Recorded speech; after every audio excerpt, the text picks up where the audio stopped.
बुद्ध के चरणों में नमन करते हुए और इस देश का संविधान के निर्माता भारत रत्न परम पूज्य बोधिसत्व बाबा साहब डॉक्टर बी.आर. अम्बेडकर जी के चरणों में नमन करते हुए और इस देश के अंदर आरक्षण की व्यवस्था को लागू करने वाले आरक्षण के जनक छत्रपति साहू जी महाराज और इस देश के अंदर शिक्षा की ज्योत को जगाने वाले ज्योतिबा फुले जी, माता सावित्रीबाई फुले जी और इस देश के अंदर सामाजिक क्रांति के योद्धा नारायण गुरु जी और सभी धर्मों में जन्मे संतों, गुरुओं, महापुरुषों के चरणों में नमन करते हुए और इस देश के सबसे बड़े सूबे की 4 बार मुख्यमंत्री रही आदरणीय बहन कुमारी मायावती जी को अपना आदर्श नेता मानते हुए और उनकी लंबी उम्र की कामना करते हुए, सम्मानित साथियों, बहुजन समाज पार्टी की मुखिया के सोच के अनुसार पूरा उत्तर प्रदेश के अंदर बहुजन समाज पार्टी की मुखिया ने अपने सिपाहियों को गांव-गांव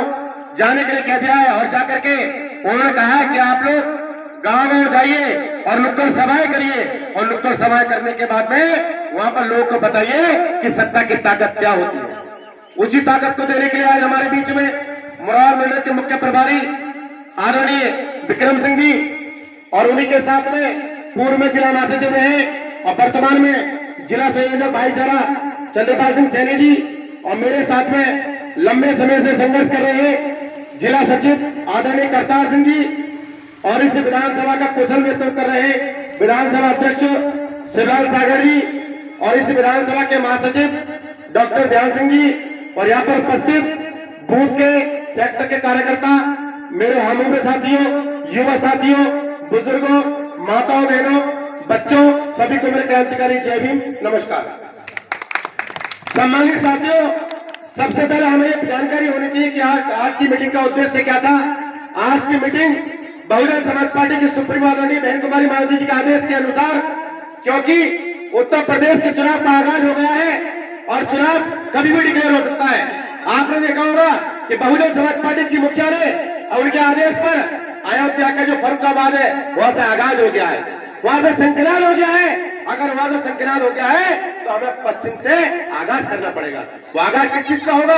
वो बहुजन समाज पार्टी के लोगों का होगा। और सम्मानित साथियों, ये 2027 का चुनाव कोई आम चुनाव नहीं है। ये चुनाव खासकर दलितों के लिए, पिछड़ों के लिए, मुस्लिमों के लिए, दबों लोगों के लिए, गरीबों के लिए, महिलाओं के लिए ये आखिरी चुनाव है। अगर वास्तव में ये लोग इस चुनाव में चूक गए तो आने वाला समय को नहीं है, फिर ही ना तो आपका संविधान रहेगा ना आप रहोगे। जो आज आपने कपड़े पहन रखे, जो लिबास आपने पहन रखा है, ये लिबास भी आपके काम नहीं आएगा, आपके मकान काम नहीं आएंगे। क्योंकि आने वाले 27 में अगर भाजपा की सरकार बन गई तो सम्मानित साथियों, ना आपकी महिला सुरक्षित रहेंगी, ना आपके बच्चे शिक्षित रहेंगे, ना आपके मकान रहेंगे। क्योंकि आज के टाइम में अगर किसी दलित के, पिछड़े के, मुस्लिम के बच्चे ने अगर कोई हरकत कर दी तो तुरंत आदेश हो जाता है कि उस पर बुलडोजर चला देती है। लेकिन सम्मानित साथियों, हम बार बार जाकर के लोगों से कहते हैं कि आप लोग एक चीज का ध्यान रखिए कि हमारे बाबा परम पूज्य बाबा साहब डॉक्टर बी.आर. अम्बेडकर जी ने आपने ऐसा हथियार दिया है। वो हथियार क्या है? वोट का अधिकार। ये वोट का अधिकार आसानी से नहीं मिला।